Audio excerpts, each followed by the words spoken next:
SSC 2024 তোমরা যারা board পরীক্ষা দিতেছ তোমাদের পদার্থবিজ্ঞান স্পেশাল সাজেশন আমরা দেখো যেগুলা এমসিকিউ এখানে রাখছি এইগুলা যদি তোমরা ভালো করে মনোযোগ সহকারে শিক্ষার্থী বন্ধুরা পড়ো তাহলে তোমাদের বোর্ড পরীক্ষাতে 25টা এমসিকিউ আসে, 25টা এমসিকিউ এর মধ্যে 25টা এমসিকিউ ইনশাআল্লাহ কমন আসবে।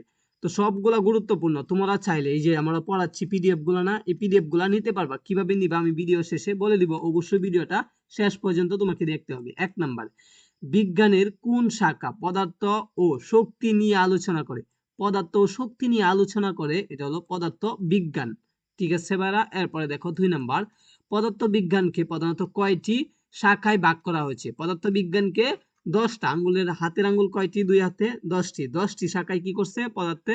পদার্থকে ভাগ করা হয়েছে। এরপরে দেখো 3 নাম্বারটা, লুডস্টোনের চুম্বকের ধর্ম হ্যাঁ সম্পর্কে কে জানতেন? তেলিস কি করতেন? জানতেন। পরমাণুর প্রাথমিক ধারণা দেয় কে? ডেমোক্রিটাস। এরপরে দেখো ধাতুর ভেজাল নির্ণয়ে কৌশল আবিষ্কার করেন কে? ধাতুর যে একটা ভেজাল আছে ওটা নির্ণয়ের কৌশল আবিষ্কার করেন কে? আর্কিমিডিয়াস। তো তোমরা এই অধ্যায়ে বিজ্ঞানী সম্পর্কে ভালো করে জানবা। ঠিক আছে, হ্যাঁ, কোন বিজ্ঞানী কি আবিষ্কার করছে। পদার্থ বিজ্ঞানের মূল ভিত্তি কোন নীতিকে বলা হয়? শক্তির সংরক্ষণশীলতার নীতিকে বলা হয়ে থাকে। তো দেখো আলুর তত্ত্বের ক্ষেত্রে কার অবদান উল্লেখযোগ্য? ইবনে আল হাইতাম। এরপরে দেখো টলেমির মতবাদের বিরোধিতা করেন কে? আল হাজেন। এরপরে দেখো 9 নাম্বারটা, আল মাসুদি এনসাইক্লোপিডিয়া লেখেন কোন বিষয়ের উপর? প্রকৃতির ইতিহাসের উপর তিনি কি করেন? লিখেন। বায়ুকালের উল্লেখ পাওয়া যায় কোন বইয়ে? প্রকৃতির ইতিহাস বইয়ে উল্লেখ পাওয়া যায়। পরীক্ষামূলক বিজ্ঞানী পদ্ধতির প্রবক্তা কে? আচ্ছা, তিনি হলেন রজার বেকন। এরপরে দেখো লিওনার্দো দা ভিঞ্চি কি ছিলেন? ভিঞ্চি ছিলেন চিত্রশিল্পী ছিলেন। 13 নম্বর, আলুর ব্যাগ পরিমাপ করেন কে? রুমার পরিমাপ করেন। তো এগুলা অত্যন্ত গুরুত্বপূর্ণ, মনোযোগ সহকারে সবগুলা এমসিকিউ পড়বা।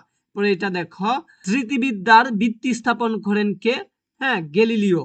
এরপরে দেখি এটা দেখো গুরুত্বপূর্ণ, বলবিদ্যা আবিষ্কার করেন কোন বিজ্ঞানী? বলবিদ্যা আবিষ্কার করেন হলো নিউটন। গ্যালিলিও কত সালে জন্মগ্রহণ করেন? 1564 সালে তিনি কি করেন? জন্মগ্রহণ করেন। আচ্ছা, তারপরে দেখো উল্লেখযোগ্য এমসিকিউ গুলা দেখি আমরা। এটা দেখো কোন শতাব্দীতে মহাশূন্য অভিযান পরিচালনা করা হয়? বিংশ শতাব্দীতে কি করা হয়? মহাশূন্য অভিযান পরিচালনা করা হয়। এরপরে দেখো আবহাওয়া পূর্বাভাস ধানে ভূমিকা রেখেছেন? কৃত্রিম উপগ্রহ ভূমিকা রেখেছেন। মানুষ চাঁদে পদার্পণ করে কোন শতাব্দীতে? বিংশ শতাব্দীতে। এরপরটা উত্তর হবে লিওনার্দো দা ভিঞ্চি।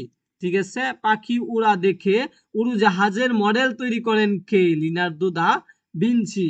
এরপরে দেখো পরমাণুর প্রাথমিক ধারণা দেন কে? এটার উত্তর হবে ডেমোক্রিটাস। আচ্ছা, কোন বিজ্ঞানী ক্যালকুলাস আবিষ্কার করেন? ক্যালকুলাস আবিষ্কার করেন হলো নিউটনে আবিষ্কার করেন। কে পরমাণু বিষয়ক নিউক্লিয়ার তত্ত্ব প্রদান করেন? এটার উত্তর হবে প্রথমটা, এটার উত্তর হবে আর্নেস্ট মাদারফোর্ড। এরপরে দেখো কে লিবারের নীতি আবিষ্কার করেন? তো এটার উত্তর প্রথমটা। পরবর্তীতে আমরা দেখি, এগুলো কিন্তু অত্যন্ত গুরুত্বপূর্ণ, বারবার তোমাদের পড়তে হবে, একবার না 2-3 বার করে পড়তে হবে যেন পরীক্ষা আসা মাত্র তুমি আনসারটা দিয়ে আসতে পারো। সর্বপ্রথম বায়ুকালের ধারণা দেন কে? আছে এটা দেখছি। এরপরে দেখো বিজ্ঞানী গুরুত্বপূর্ণ বিষয় হলো জ্ঞান।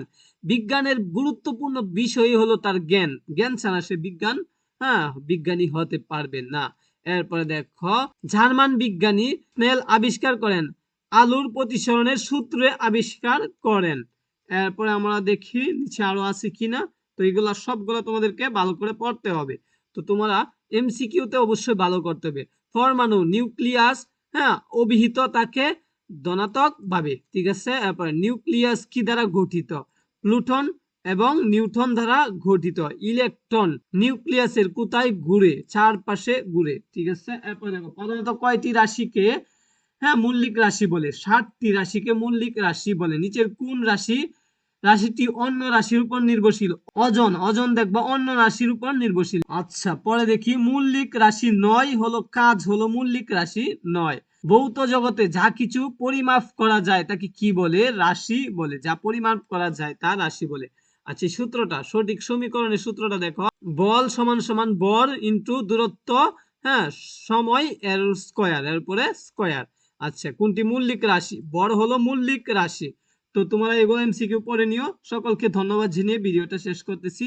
তো তোমরা অবশ্যই চ্যানেলটা সাবস্ক্রাইব দিয়ে রাখবা এই ধরনের সাজেশন পাওয়ার জন্য। আর যারা পিডিএফ গুলো নিতে চাও তারা দেখো হোয়াটসঅ্যাপ নাম্বার দেওয়া আছে, হ্যাঁ, ডিসক্রিপশনে দেওয়া আছে, চ্যানেলে ঢুকে ডিসক্রিপশন থেকে হোয়াটসঅ্যাপ নাম্বারে যোগাযোগ করতে পারো। সকলকে ধন্যবাদ।